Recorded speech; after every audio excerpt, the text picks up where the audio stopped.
Hallelujah! Pinagpalang araw po sa bawat isa, mga katribo ko. Purihin ang Panginoon, minsan pa sa biyaya niya na makatayo ako sa inyo. Salamat sa buhay ni Pastor Wilbert at Pastor Rasmin sa kapahintulutan na ako ay maging part ng SCB Tribe at SCB live streaming. At maging ang pastor na nagme-mentor sa akin upang bantayan ang aking kaluluwa. Salamat sa buhay ni Pastor Arnel at saka ni Pastora Mardy. Salamat din sa inyo po, Pastora Eugene at saka Pastor Archie sa mga pagpapagal niyo po, sa pag-ayos niyo po ng aming mga mensahe. At sa bawat isa na katribo ko, mga pinagpala na po tayo upang maging pagpapala. So, natatandaan ko po yung pinag-aralan natin doon sa Baguio. May binanggit po si Pastor Wilbert na we have to redefine our purpose and we have to identify our priorities. For this year is the year of kingdom manifestation. That we have to forget the past, learn from it, and start the year with new and fresh passion. So ang topic po na ipinagkaloob sa akin ng Panginoon today is living in a new lifestyle of faith. At ang subtopic po nito ay concerning faith and prayer. Dahil ito po ay magkaugnay. Kaya nga po, nabuos ito sa isipan ko na ituro ang about sa living in a new lifestyle of faith. Dahil na-realize ko na kahit sabihin pa ng isang tao na mananampalataya na siya, uma-attend ng mga gawain, pero sa pamumuhay walang manifestation na siya ay mananampalataya. Ang taong ito ay hindi naintindihan ang salita ng Diyos ay nagdeklara na siya ay kabilang na sa mamayan ng langit dito sa lupa bilang anak ng Diyos. Dahil sa kanyang pananampalataya kay Jesucristo. At alam naman po natin iyan. So pinawalang sala na siya, kung kaya't siya ay matuwid na sa harapan ng Diyos, hindi dahil sa pagsunod sa kautusan at paggawa ng mabuti. Kaya siya ay hinahanapan ng Diyos ng ebidensya na siya ay matuwid na, banal na sa harapan ng Diyos, kung kaya't nararapat na makita sa Kanya ang pamumuhay sa panibagong uri ng buhay pananampalataya. Nanid niyang paniwalaan ang diniklara ni God na ang pinasimulan niyang maganda sa atin, sa kanyang buhay, ay lulubusin ito o tatapusin niyang maganda hanggang sa pagbabalik ng Panginoong Jesucristo. Yan po ay sa Philippians 1:6. Tama po? Natitiyak kung ang mabuting gawang pinasimulan sa inyo ng Diyos ay kanyang lulubusin hanggang sa araw ng pagbabalik ni Jesucristo.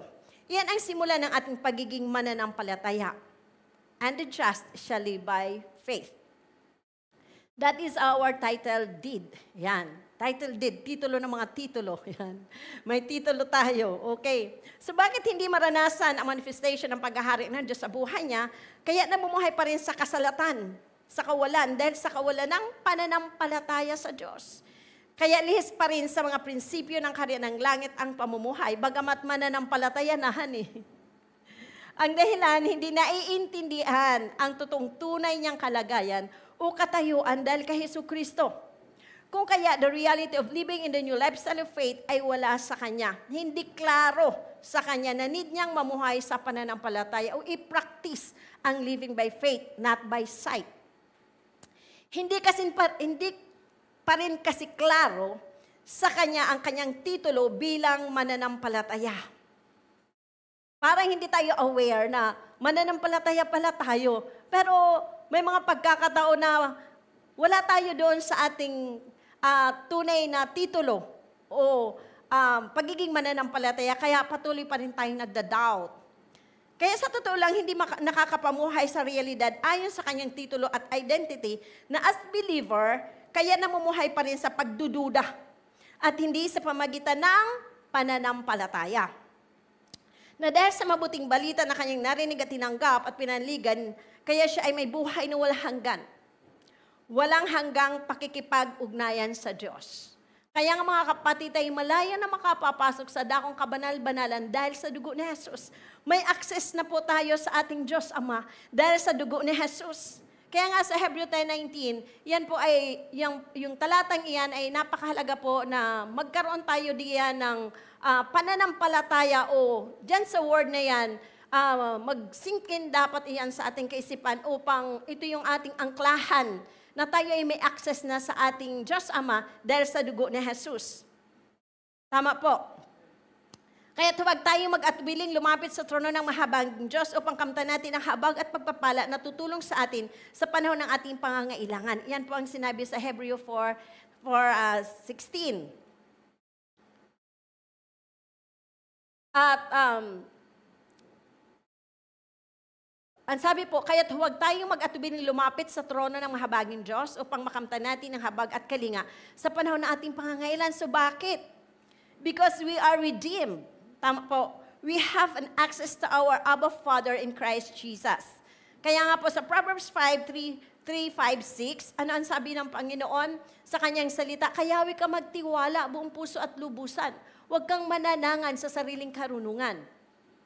Sa lahat ng iyong gawain, siya nga'y alalahanin upang ikay patnubayan sa iyong mga tatahakin. Favorite naman po talaga natin iyan. Tama po, trust in the Lord with all your heart and lean not on your own understanding. And ano ang sabi? He shall direct our path. So napakahalaga po yung katunayan na tayo ay mananampalataya. Kailangan po matuto tayong magtiwala talaga sa Panginoon.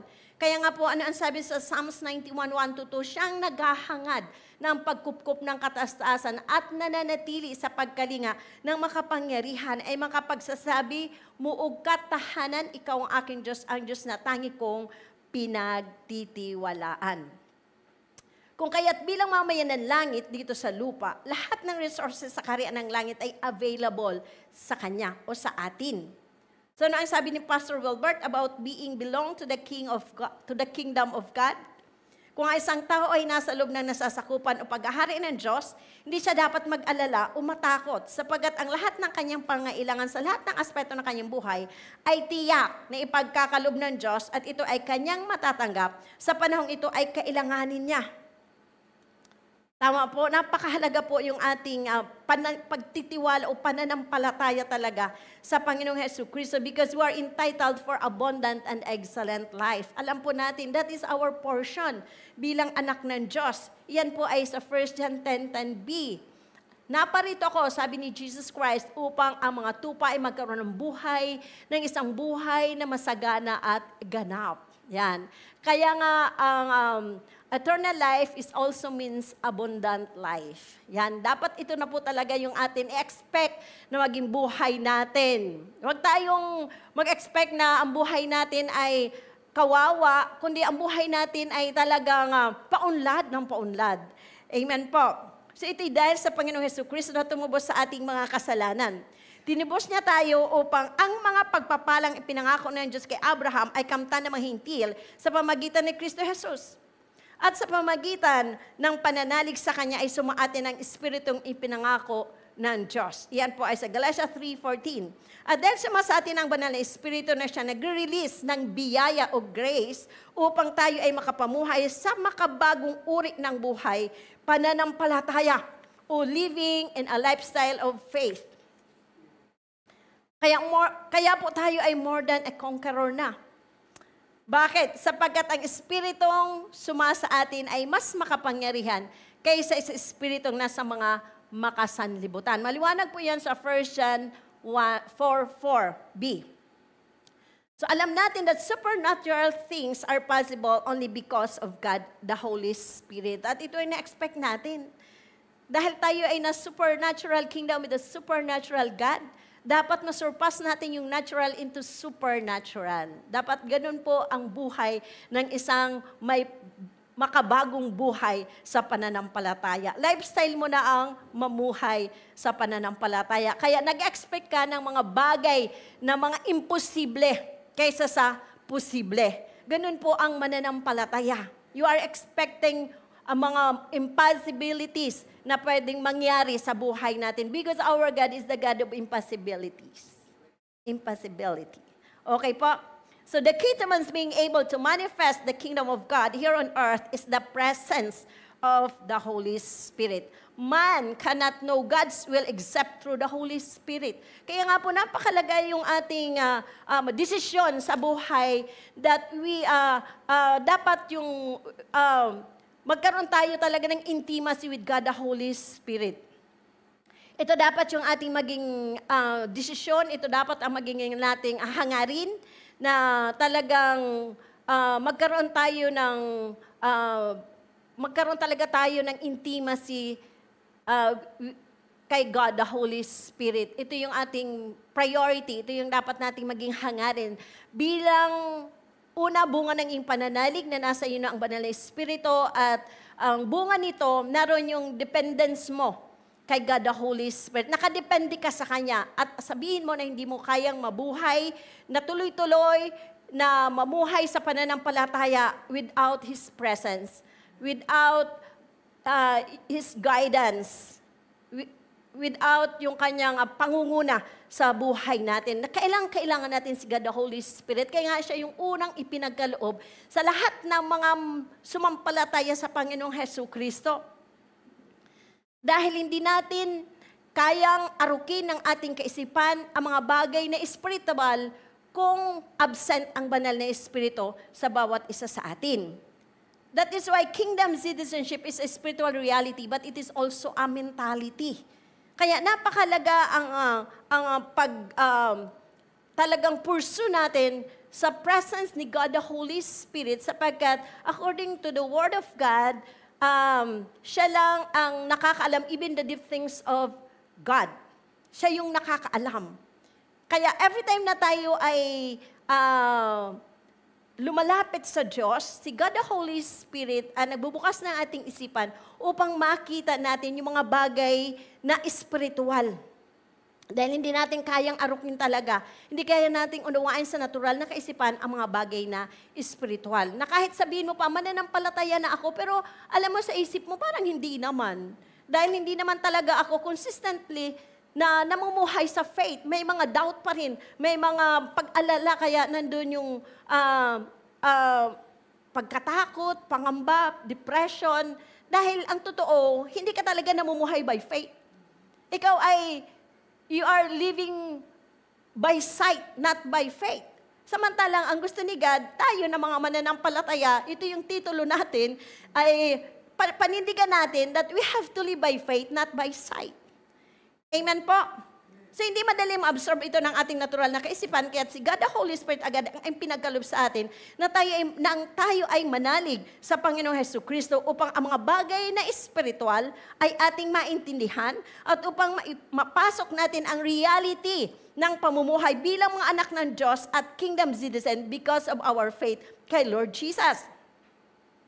At nang sa ganon, makapamuhay tayo sa makabagong uri ng buhay pananampalataya. Sa pamagitan ng panguna ni God the Holy Spirit. Si God the Holy Spirit, ayon sa Biblia, ay siya yung Espiritu ng katotohanan. Yan po ay sa 1 John 2, 20-21. Sinabi ng mga pinuno, 1 John 2, 20-21. Unang John, ngunit ipinagkaloob na sa inyo ang Espiritu Santo at dahil dito alam na ninyo ang katotohanan. Hallelujah! Ipinagkaloob na sa atin ang Espiritu Santo. So, ibig sabihin, inaasahan natin dahil ang Espiritu Santo ay sumasa atin, matututo tayo sa mga katotohanan about sa kay God, about sa kingdom of God, and about our identity, that the wonders of who we truly are. Yung mga bagay na hindi nating unawain sa natural nating kaisipan ay maiintindihan natin sapagkat maliwanag ang salita ng Panginoon na ang Espiritu Santo ay ipinagkaloob na sa atin. Siya yung Espiritu ng katotohanan na nagtuturo at tumutulong sa atin upang maunawaan natin yung mga hiwaga about sa mga bagay sa kingdom of God. Sapagkat hindi siya nagsasalita sa gana kanyang sarili, kundi kung anong kanyang narinig at nakita mula sa Diyos Ama at sa Diyos Anak, ang ipinapahayag niya at yung mga bagay na darating pa. Amen po. Kaya dapat mag-expect tayo mga bagay na kamangha-mangha sa ating mga buhay sapagkat ang Espiritu Santo ay patuloy na magpapahayag ng mga bagay na kamangha-mangha sapagkat ang Diyos Espiritu Santo ay sumasa atin na. Amen po. Kaya sabi, sumusulat ako sa inyo, hindi dahil sa hindi ninyo alam ang katotohanan, kundi dahil alam na ninyo ito at alam din ninyong walang kasinungalingan nagmumula sa katotohanan. 24. Pakaingatan ninyo sa inyong puso. Mahalaga po yan. Mamaya makukuha po natin kung ano ang prinsipyo dito. Pakaingatan ninyo sa inyong puso ang narinig ninyo sa simula pa. Kung gagawin ninyo ito, mananatili kayo sa anak at sa ama. Kaya nga mga anak, manatili kayo sa Kanya upang maging panatag ang ating loob sa muling pagparito niya at nang hindi tayo mapahiya sa Kanya sa araw na iyon. So, importanteng maintindihan natin na hindi tayo yung dating tayo na walang pananampalataya, kaya daladalahan tayo ng mga circumstansya sa buhay.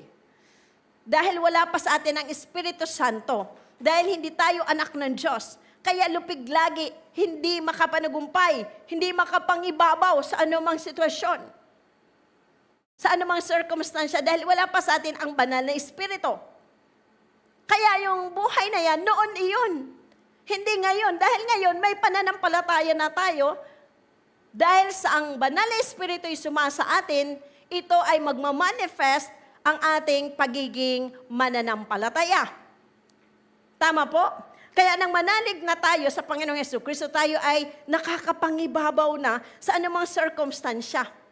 Ito'y dahil sa ating pananalig kay Jesucristo, kaya sumasa atin na ang banal na Espiritu. Kaya hindi na tayo nabibigo sa ating pag-asa sapagkat ibinuhos na ng Diyos ang Kanyang pag-ibig sa ating mga puso sa pamagitan ng Espiritu Santo. Ayon sa Roma 5:5. Kaya kung kaya't hindi na ako nabubuhay, ayon sa Galatia 2:20, medyo mabilis lang po para yung oras natin ay makonsume yung 1 hour. Hallelujah. At ang sabi nga po sa Galatia 2:20, hindi na ako ang nabubuhay ngayon, kundi si Kristo na ang nabubuhay sa akin. Kaya nga po, at habang ako'y nabubuhay sa katawang lupa, mamumuhay ako sa pananalig sa anak ng Diyos. Dapat naiintindihan po talaga natin ito, na ito na yung buhay natin. Mamuhay tayo sa pananalig sa anak ng Diyos. Na siyang, ang sabi dito, na umibig sa akin at naghadog ng kanyang buhay para sa akin. Kaya napakalaga yung pagtitiwala natin, pananalig natin doon sa pag-ibig ng Diyos sa ating mga buhay. Dahil pag ang trust mo ay sa pag-ibig ng Diyos, alam mo meron kang peace, meron kang joy, meron kang inaasahan na alam mo kasama mo ang Diyos at wala kang dapat ipangamba at ipag-alala sa buhay na ito. Dahil mismo ang buhay ni Jesucristo ay pinagkaloob niya. Ayun nga po sa Roma 8:32, kung ang Roma 8:32, ano sabi niya doon sa kanyang salita, kung ang sarili niyang anak ay hindi niya ipinagkait, sa halip ay binigay para sa ating lahat, hindi kaya niya ibibigay sa atin ang lahat ng bagay? Amen po. So, wala tayong dapat ipangamba kung tayo po ay tunay na nagtitiwala sa ating Panginoon. Kung tunay na naiintindihan natin na tayo ay mananampalataya na at inaasahan ng Diyos na tayo ay pinaging matuwid na mananampalataya na tayo, kaya't inaasahan ng Diyos na tayo ay mamuhay sa pananampalataya. The just shall live by faith. Amen po? So balik na po tayo sa ating topic for today. Ano yung topic natin? Living in a new lifestyle of faith. So what is the meaning of living in a new lifestyle of faith? It is living in reality. Pamumuhay sa realidad. Every time po na ako'y magpipray sa Panginoon, lagi kong sinasabi, Lord, ito yung naiintindihan ko na ang realidad ng buhay ko, ako'y anak mo o Diyos, ako'y mamamayan ng langit. Ako ngayon ay nakapaloob sa iyong gobyerno na ang tangi kong pamumuhay ay ipamuhay ang mga prinsipyo, batas, tuntunin ng iyong kaharian, bunga ng aking pananalig sa iyo, nagsasubmit ako sa iyong will. Kaya nga, every time na ako mag-pray, lagi kong sinasabi kay God na every day na nagsasubmit ako, Panginoon, sa iyong will. Isinasubmit ko sa iyo aking mind, will, and emotion to your will. Yan. Upang yung mga salita ng Diyos lamang ang siyang mag-revolve sa aking kaisipan sapagkat alam natin that ang salita ng Diyos ang magiging angklahan ng ating pananampalataya. So kung yung ating kaisipan ay ang nariyan sa kaisipan natin ay yung mga narinig nating salita o galing sa mundong ito, yung faith natin ay mapapalitan ng doubt. Tama po? Kaya umaga pa lang, sabi nga ni Pastor Wilbert, we have to establish divine connection every first hour of the day para ma-empty tayo ang ating kaisipan ng mga bagay na nagbibigay sa atin ng pag-alinlangan sapagkat ang kalaban, ang pumapatay sa ating pananampalataya ay yung mga negatibong naririnig natin dahil ang kalaban ay talaga kabaliktaran ng faith is doubt.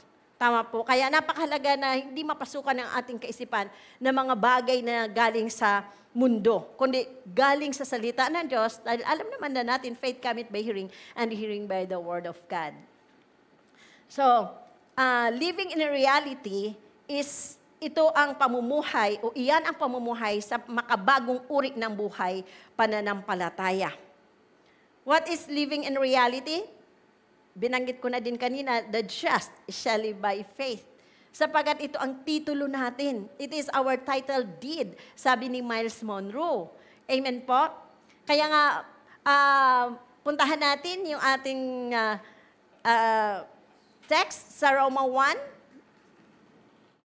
1. Ang text natin is Roma 10, 8-11. Pero puntahan muna natin itong Roma 1:16. Ano ang sabi? Hindi ko ikinahiya ang magandang balita sapagat ito ang kapangyarihan ng Diyos para sa kaligtasan ng bawat sumasampalataya. Unay sa mga Hudyo at ganyan din sa mga Grego. Sa 17, sapagkat ipinapakita ng magandang balita kung paano ginagawang matuwid ng Diyos ang isang tao. Hallelujah! Tayo ay pag naintindihan natin yung magandang balita, ang Diyos ay pinapaginyang matuwid ang isang taong makasalanan. At ito ay sa pamagitan ng pananampalataya. Ayon po diyan sa Roma 1:17. Buhat sa simula hanggang sa wakas, tulad ng sinasabi sa kasulatan, ang itinuturing na matuwid ng Diyos sa pamagitan ng pananampalataya ay mabubuhay. Sa English po, the just shall live by faith. So wag po natin kakalimutan na tayo ay mananampalataya na, kaya inaasahan ng Diyos, talagang panindigan na natin itong biyaya na ating tinanggap na kinakailangan, lifestyle na talaga natin ang mamuhay sa pananampalataya. Ibig lamang sabihin, ito na ang titulo natin. Mananampalataya, kaya nararapat lang na namumuhay tayo bilang mananampalataya. Because it is our title deed. Ulit-ulit, honey. That is why you are now living in faith. Ay new lifestyle. Yan. Pamumuhay sa pananampalataya, ito isang makabagong uri ng pamumuhay. Dapat talaga aware tayo dito. Amen po. Para walang doubt. Sa biyaya ni Lord, syempre. Sa biyaya ni Lord, walang makapasok na doubt sa ating kaisipan, sa ating subconscious. Amen po. Dahil may mga prinsipyo po tayong tatalakayin maya-maya pa lang. Sa mga matagal ng mananampalataya, hindi na ito dapat bago. Pero kung susuriin natin ang ating buhay pananampalataya, hindi pa rin ito ang lifestyle natin. So bakit ko nasabi ito? Hindi naman sa nanghuhusgahan eh. Halimbawa, sa tithes and offering pa lang, pag hindi mo ito nagagawa, ibig sabihin hindi mo lifestyle ang makabagong pamumuhay sa pananampalataya. And you are not living in reality. Dahil meron kang pagdududa, kaya hindi mo maibigay yung tithes and offering mo. Kaya dapat maintindihan din natin na dahil mananampalataya tayo kay Kristo Jesus, hindi lang tayo hanggang sa pagiging mananampalataya, dumating tayo sa pagiging follower of Christ. Ito yung resulta ng ating tunay na pananalig sa Panginoong Hesus Kristo. Bakit?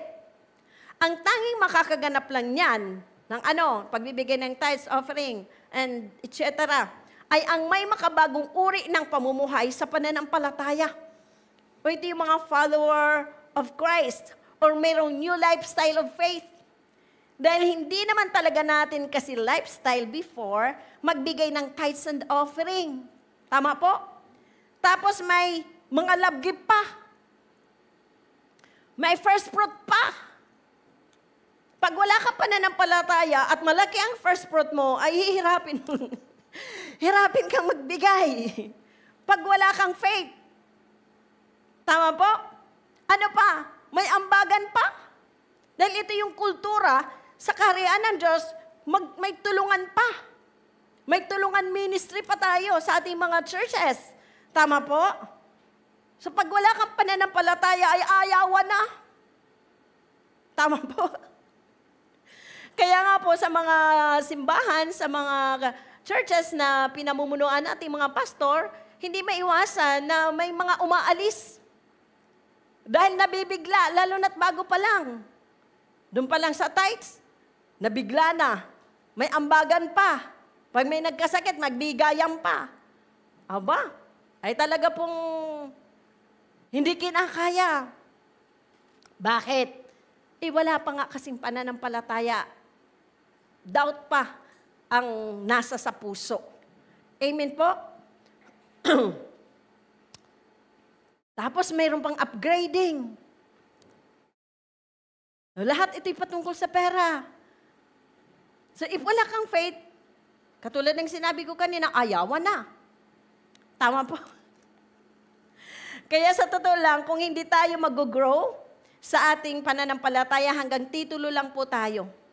Pero ang katibayan nito, hindi natin mararanasan or hindi ito makita sa ating mga buhay. Kaya pala sabi ni Pedro sa 2 Peter 3:18, magpatuloy kayong lumago sa kagandahang loob at sa pagkakilala sa ating Panginoon at tagapagligtas na si Jesucristo.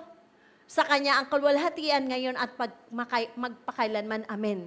Ibig sabihin, magpatuloy tayong lumago, huwag tayong pala absent. At tayo bilang mga pastor, talagang biyaya ng Panginoon na tayo ay aral ng aral. Salamat sa SCB Tribe. Hallelujah. Salamat sa mga lingkod ng Diyos na masisipag. Purihin ang Panginoon sa buhay ng nagme-mentor sa akin ay hindi lang po siya masipag, siya po ay super sipag. Kaya by the grace of God, siguro kaya ako narating ko yung pagiging pastor din. Dahil sa biyaya ng Panginoon sa lingkod ng Diyos na si Pastor Arnel Sol, na ang hangarin niya sa amin talaga, lumago kami talaga sa biyaya at pagkakilala sa Panginoon. Kaya napakasipag niya talaga na kami ay turuan. At praise God sa buhay niya. Kaya ako ay nagpapasalamat kung kaya't ako ay naging isa na ring pastor sa biyaya ng Panginoon. Kaya wag nating katamaran po ang pag-aaral, ang pagtungo sa bahay. Dalangin na yung pakikinig. Kung hindi natin pakinggan sa tamang oras, 5:00, meron pa naman pong iba pang oras, talagang balikan po natin ang mga pangangaral ng ating mga kapwa mananampalataya dahil ang dami pa rin nating matututunan para mag-grow talaga mag-grow yung grace, mag-grow tayo sa biyaya at pagkakilala sa ating Panginoong Jesucristo. Kaya nga, bawal sa ICB Tribe, yung mayabang. Sabi ni Pastor Wilbert, kasi hindi talaga mag-manifest, o hindi lalabas yung seed of leadership sa bawat isa sa atin. Una, kung tayo tamad. Tamad magbasa ng Biblia, tamad magbulay-bulay nito, tamad dumalo sa upgrading. Yan, dahil laging naiisip, walang pera. Ay, may faith ka eh. O hindi magkakapera ka. Tama po? So, ito ay para doon sa ating paglago sa biyaya at pagkakilala sa Panginoon. Dahil isa sa mga karanasan ko na sa bawat mga pagsubok na aming pinagdadaanan na mag-asawa, lagi ko nga sinasabi na during tough times, balik ka kay Lord. At dahil kilala mo ang Diyos, isa lang ang sasabihin mo sa Panginoon ay, Lord, kilala kita. Kilala kita, Lord. Kaya one time na nangyari sa akin, nangangailangan kami ng $250,000. At isa sa naisip kong tawagan ay yung aking kapatid na siya nasa ibang bansa. At sinabi ko sa kanya, ate, pahiram mo na ng $250,000. So ang sabi niya sa akin, paano kaya ito? Kasi ang aking asawa ay hindi naman Pilipino ito. Iba yung kultura nila. Paano ko sasabihin sa kanya? So sabi niya, negative talaga. Wala siyang magagawa. So sabi ko, okay lang ate. So pumasok ako sa kwarto after na kami nag-usap at doon ako nag-worship sa Panginoon. Nagpasalamat ako sa Panginoon. Sabi ko nga sa Panginoon, Lord, kilala kita eh. Alam ko, Lord, may paraan ka that you will make a way. At sa iyo ako nagtitiwala. At salamat dahil po ipinaintindi mo sa akin yung sinabi mo na huwag kami magtiwala sa kapwa-tao na may hangganan ang buhay. Sapagkat ito'y kinamumuhian mo, ito'y kinasusuklaman mo, ngunit pagpapalain mo at magiging masaya ang taong sa iyo lamang umaasa. So doon po nakakakilos ang Diyos, nakakagawa siya ng mga bagay na imposible kapag tayo sa Kanya lang talaga nagtiwala. Kaya ugaliin natin, huwag tayong magtiwala sa kapwa nating tao. Huwag tayong magtiwala sa mga pamilya natin na nagpapadala sa atin, kundi ipakita natin kay God na sa Kanya lang tayo nagtitiwala. Kaya naman ang Diyos ay kumilos sa aking panahon ng pananalangin. At habang ako'y nananalangin, dahil ang Diyos ay kumilos, nasa ibang bansa yung ate ko, tumawag at tumawag siya sa bahay at ang nakasagot po ay yung aking asawa. At ang sabi ng ate ko, ang word nga na sinabi niya sa aking asawa, sabi niya, ang lakas naman ni Gemma sa Panginoon. Sabi niya, ay bakit ate? Abay, akalain mong pagbaba ng phone, ay tinanong ako ng aking asawa kung sino ang tumawag. Sabi ko, si Gemma. Ay bakit daw? So nagkaroon siya nagpagkakataon na sabihin kung ano ang sadya ko. Sabi, ay pahiram daw ng $250,000. Ay sabi nung kanyang asawa, ay sige padala mo. Hallelujah. Praise God. Tinitest lang tayo ni Lord.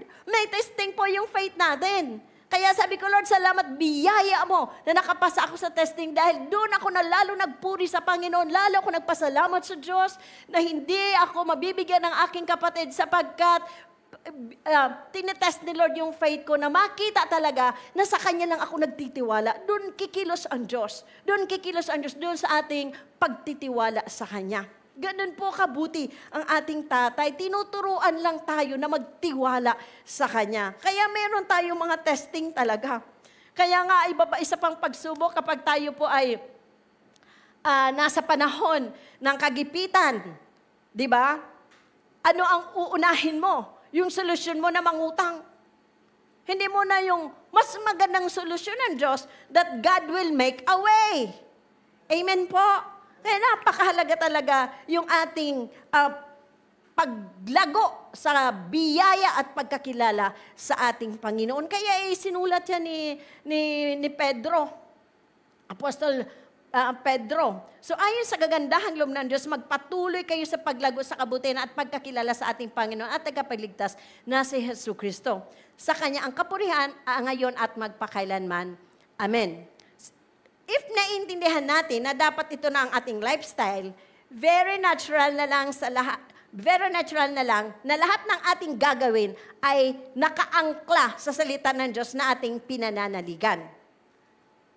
Tama po? That we are living by faith, not by sight. Yan, paborito ko po yan. So paano tayo makakapamuhay sa makabagong uri ng buhay pananampalataya o living in a new lifestyle of faith? Una, we need the word of faith. Every word is a word of faith. We need the word of God. Because every word is a word of faith. Amen po? Ito na po yung text natin, Roma 10:8-11. So, maaring ito ay part 1 pa lang dahil medyo mahaba po ito at hindi kakayanin ng ating oras. So, puntahan lang po natin yung Roma 8. Sa 6 po, in Romans 6, we read, but the righteousness that is by faith says, in Roma 10:8, ano ang sabi? The word is near you. It is in your mouth and in your heart. Sa Tagalog, malapit sa iyo ang kautusan o ang salita. Nasa iyong mga labi at nasa iyong puso. Ang tinutukoy dito ay ang salitang ipinangangaral namin tungkol sa pananampalataya. Kunin lang natin po yung salitang, the word is near you. It is in your mouth and in your heart. So what is this passage referring to? Sa verse 8 po, ang sabi po diyan, the word of faith. The word of faith. Sa verse 8. So where is it? Nasaan yung word of faith? Ano ang sabi? It is near you. It is in your mouth and in your heart. The word near has to do with what you are listening to. Kaya nga binanggit ko kanina yung kahalagahan na ma-empty ang ating kaisipan sa mga bagay na panlupa at mapuno ang ating kaisipan ng salita ng Diyos. Dahil ito yung aangklahan natin ng ating pananampalataya. Kaya nga halimbawa, when you turn on television, kapag binuksan natin ang mga television natin, ano ang na-acquire natin? Ma-acquire tayo ng words of faith. That is words that create the raw material for your belief. Ano ang sabi? Are near you. Are near you. The same thing as true when people talk to you. So, kung anong napapakinggan natin, nagiging faith natin. So, hindi dapat natin pabayaan ang ating mga tainga na i-cater o ating tanggapin at iimbak sa ating puso ano man ang ating napakinggan kung hindi naman salita ng Diyos. Kasi nagiging faith po siya, yung word.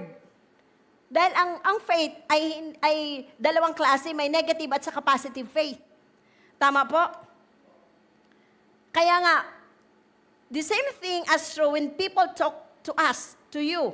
This means that the person sitting next to you is very influential. What he or she says to you goes into your ears. Your ears are the gateway to your heart. And alam natin, yung Matthew 12:34, kung ano ang nag-uumapaw sa puso ay siyang sinasabi ng bibig. Out of the overflow of the heart, the mouth speaks.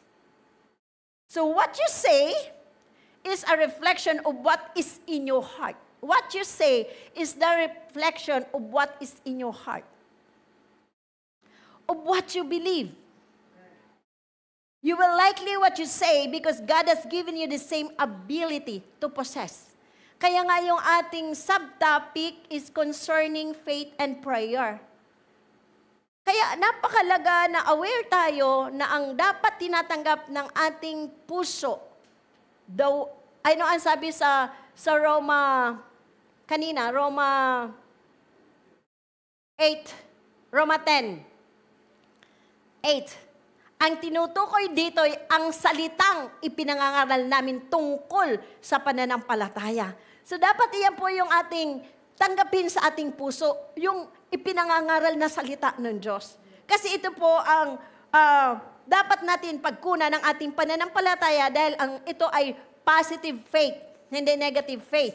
Kung ang salita ng Diyos na ipinangangaral sa atin ang ating sampalatayanan. Yung mga pangako ng Panginoon.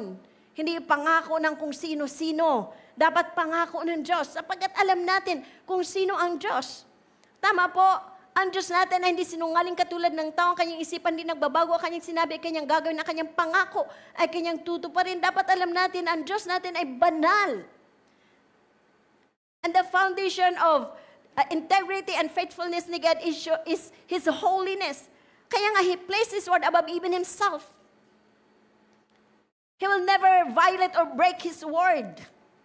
Kaya yun ang ating pakinggan palagi. Hani po, maglaan tayo ng maraming oras at panahon. Huwag nating kasawaan ang pakikinig sa SCB live streaming. Lalo na ang mga pangangaral ni Pastor Wilbert. Inuulit-ulit ko po yun, and about sa the kingdom of God. Hanggang mag-sink in. Alam niyo po, kailangan mag-sink in ang patungkol sa paghahari ng Diyos sa ating buhay. Dahil kailangan natin ito ay maranasan. Dahil ito yung katotohanan. That by faith, dahil sa ating pananalig sa Panginoon Jesucristo, pinaghaharian tayo ng Diyos. At dapat mag-expect tayo ng paghahari, mag-manifest. Makita na yung manifestation na pinagharian nga tayo ng Diyos. Kaya nga naman sabi ni Pastor Wilbert, mag-expect tayo ng frequent divine intervention. Yan yung katunayan ng paghari ng Diyos ay nararanasan mo. Meron kang ina-expect na supernatural provision. Tama po. Extraordinary protection, ministry,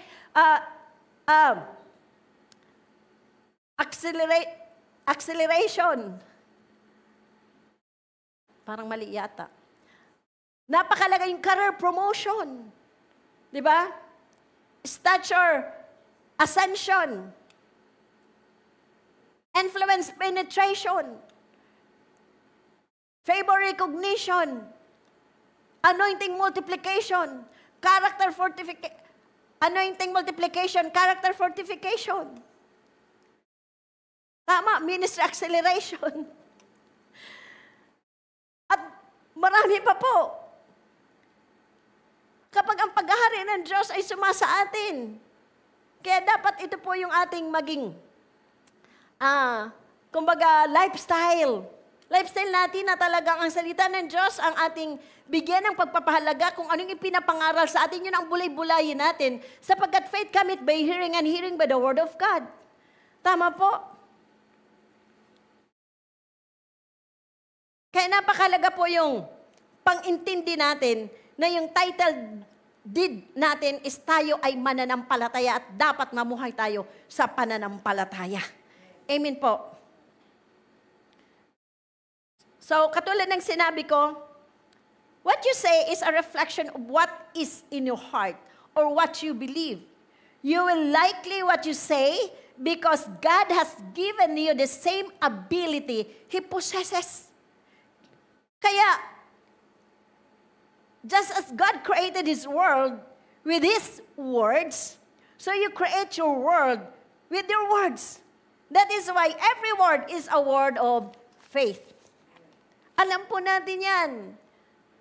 Pag meron tayong pananampalataya, ano ang sabi sa Hebrews 11:1? Faith is being sure of what we hope for and certain of what we do not see. So ang pananampalataya ay pagtitiwala na mangyayari ang ating mga inaasahan at katiyakan tungkol sa mga bagay na hindi nakikita. Doon nalulugod ang Panginoon. Kapag nakita niya talagang inaasahan mo yung pinaniniwalaan mo na sinabi ni Lord, ang Diyos ay gagawa sa buhay natin. Amen po? Dapat lifestyle na natin ito. Kaya nga, ang pangalawa na puntos, how to live in a new lifestyle of faith, because in reality, according to the Word of God, the just shall live by faith. Pangalawa pong puntos, we need to understand that faith is belief in action. Meaning, faith is active belief. It is combined with expectation and action. Hindi yung nanampalataya ka lang, wala kang ina-expect, wala ka ding ginagawa. Patay ang ganyang pananampalataya dahil ang pananampalatayang walang gawa, patay. Dahil kung may faith ka, talagang nag-expect ka. Kaya faith, ang sabi po, faith is active belief. It is combined with expectation and action. Yan po ay ayon kay Miles Monroe. So, meron bang karanasan ka na nag-expect ka na hindi ka magtatagumpay at hindi ka nga nagtagumpay? Kasi yun ang iyong na-expect. Yun yung faith mo, negative faith. Amen po? Halimbawa, kukuha ka ng loan, nag-apply ka ng loan. You expect you are not going to get a loan. Nag-loan ka pa. So you talk yourself out of it the way to the bank. Sinasabi mo sa iyong sarili ang mga dahilan kung bakit hindi ka talaga mabibigyan ng privilege na mag-loan. Sinasabi mo sa iyong sarili.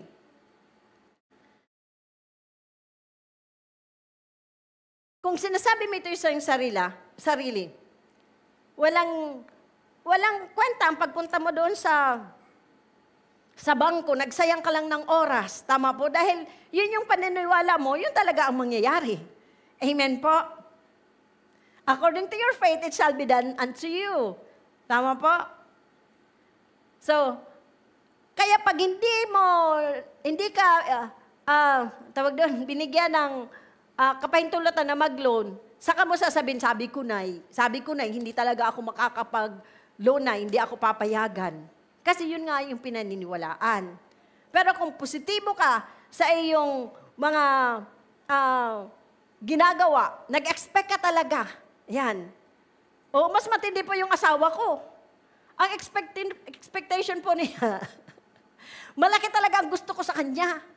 O, kaya after 5 years, nangyari yung kanyang pananampalataya, expectation, with action po yun, combined with, yung kanyang mananampalataya, combined talaga yun with expectation and action. Kaya po, ayan, siya yung aking gwapong asawa. Hallelujah. Ganon tayo dapat manampalataya. Ang faith natin ay talagang ating nilalakaran, ating hinahakbangan. Amen po? Praise God. Parang ayos lang po kayo dyan. So I believe that sometimes God doesn't answer our prayers because He understands how powerful the principle of faith.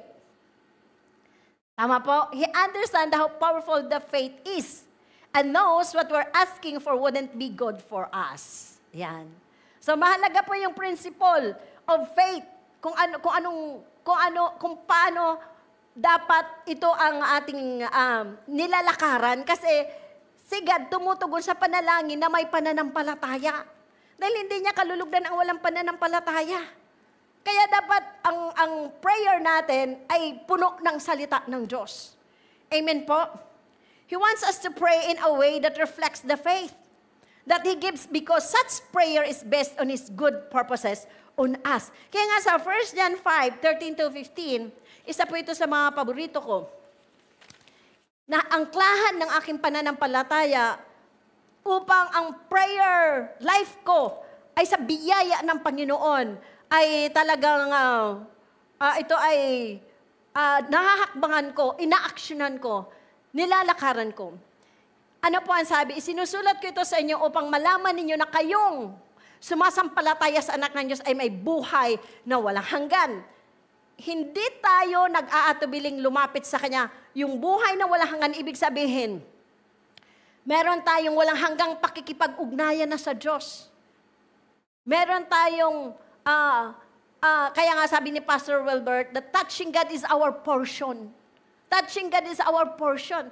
Kaya sabi niya sa 1 John 5:14, hindi tayo nag-aatubiling lumapit sa Kanya dahil alam nating ibibigay niya ang anumang hingin natin kung ito'y naaayon sa Kanyang kalooban. Kaya nga, every time na tayo make it sure na naayon sa kalooban ng Diyos ang iyong mga dinideklara, ang iyong mga ipinapanalangin. Kaya dapat ito ay hango sa salita ng Diyos. Kaya hindi pwedeng pabaya tayo sa ating pagpapalago ng ating pananampalataya sa pamagitan ng patuloy na pag-immerse sa salita ng Panginoon at patuloy na pag-immerse sa presensya ng Diyos. Dahil si God the Holy Spirit naman yung magbibigay sa atin ng biyaya na maintindihan natin ang salita ng Panginoon. At sa biyaya ng Banal na Espiritu, ito'y maangklahan ng ating panampalatay upang sa panahon ng ating pananalangin, yung prayer natin ay tutugunin talaga ni Lord sapagat ito'y naaayon sa Kanyang kalooban. At dahil alam nating pinapakinggan niya tayo, alam din nating ibinibigay niya ang bawat hinihiling natin sa Kanya. Hallelujah.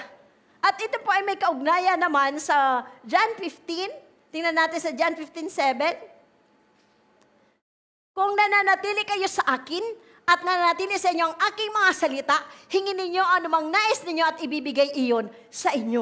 Kaya hindi pwedeng hindi tayo ma-immerse sa presensya ng Panginoon at sa Kanyang salita. Sapagkat pagdating natin sa panalangin, may pangako ang Diyos. Pangako ng Panginoon. Kaya kung hindi tayo mananatili sa Kanya, natural, wala din tayong faith, puro pagdududa. Hindi tutugunin ni God ang ating mga dalangin. Pero kung tayo nananatili sa Panginoon, ang salita ng Diyos ay ating binubulay-bulay. Sa panahon ng pananalangin, dahil nag-sink in na yung word ni Lord, ito ay ating maidideklara. At ano ang sabi ng Biblia? Ito'y diringgin ng Panginoon kapag ang panalangin natin ay naayon sa Kanyang kalooban. Kaya napakalaga yung salita ng Panginoon. Amen po. Kaya nga ang pangatlong puntos kung paano tayo makakapamuhay sa makabagong uri ng pamumuhay sa pananampalataya ay we must have the God kind of faith. We must have the God kind of faith. So God's faith comes from His Word. God's faith comes from His Word. Faith comes from hearing, and hearing from His Word. In Romans 10:8, balikan po natin, the Word is near you. Yung ipinangaral, malapit sa iyo. Nasa iyong mga labi, nasa iyong mga puso, nasa iyong puso. Isa lang pala ang puso. So the Word is near you. It is in your mouth and in your heart. That is the word of faith we are proclaiming. Sabi ni Pablo, hallelujah. Paul said that the word of faith he wanted to plant in believers' hearts was the one he was preaching, the one given by God. Kaya pag ang pakikinig ninyo ng salita ng Panginoon ay wala sa puso, hindi niyo matatanggap ang mensahe, ang kapangyarihan ng salita ng Diyos, hindi ito magbubunga ng pananampalataya. Isa sa mga importanteng illustration sa Biblia patungkol sa pananalig at panalangin ay matatagpuan sa Mark. Ito po isa sa mga paborito kong talata at talagang angklahan ko ng aking pananampalataya. Ito po ay sa Mark 11:12-14. Ito po ay sa Mark 11:12-14. Hallelujah. Kinabukasan ng pabalik na sila mula sa Betanya, si Jesus ay nakaramdam ng gutom. Nakita niya sa di kalayuan ng isang malagong puno ng igos, nilapitan niya ito upang tingnan kung may bunga. Dahil hindi pa panahon ng igos noon, wala siyang nakita kundi mga dahon lamang.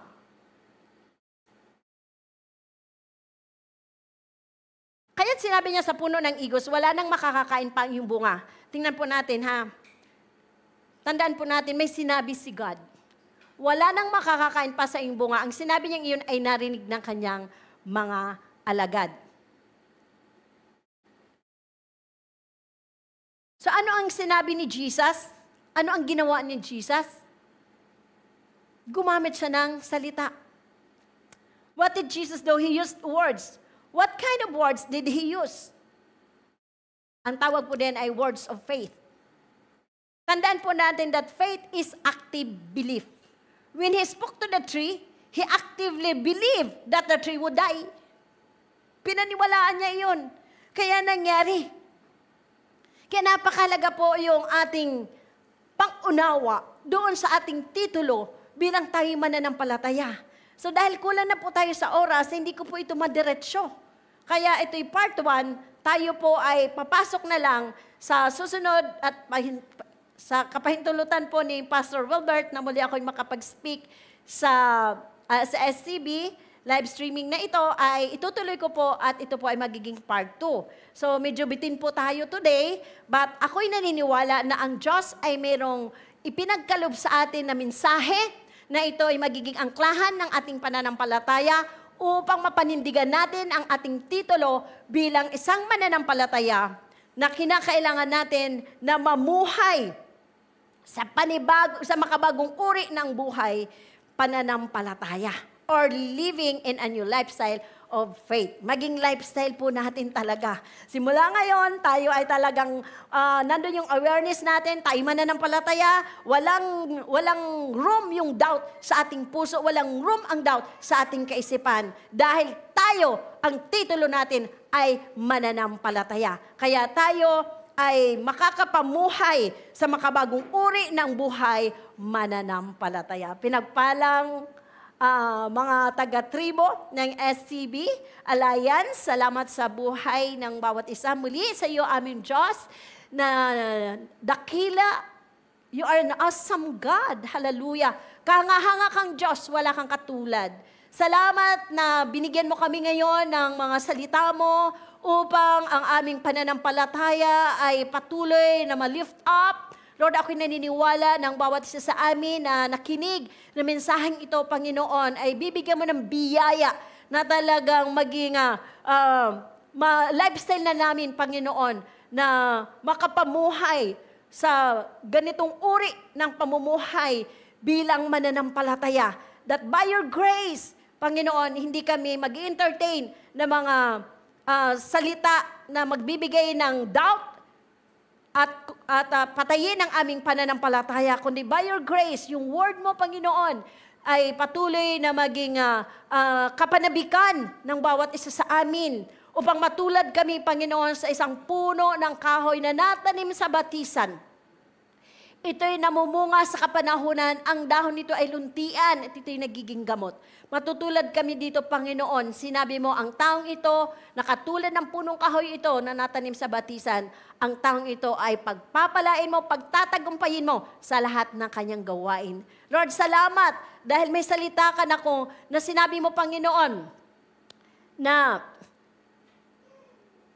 ang aming buhay sa kasalukuyan ay ibig mo na makakitaan kami talaga ng pagtitiwala sa iyo na siyang naghahangad ng pagkupkup ng kataas-taasan at manatili sa pagkalinga niyong makapangyarihan ay makapagsasabi mo og katkanlungan ikaw ang aming Diyos, ang Diyos na aming pinagtitiwalaan. Katulad ako naniniwala na sa oras na ito, pinagpala mo ang bawat isa, ang biyaya mo, Panginoon, na aming kakailanganin upang makapamuhay kami bilang mga mananampalataya for the just shall live by faith, Lord. Itong biyayang ito, ibos niyo po sa bawat SCB, Panginoon, tribe, Panginoon, sa bawat isa sa amin, nakabilang sa SCB tribe. Ito po aming dalangin, Ama, sa pangalan ng Panginoon Jesus at sa panguna po ng Santong Espiritu.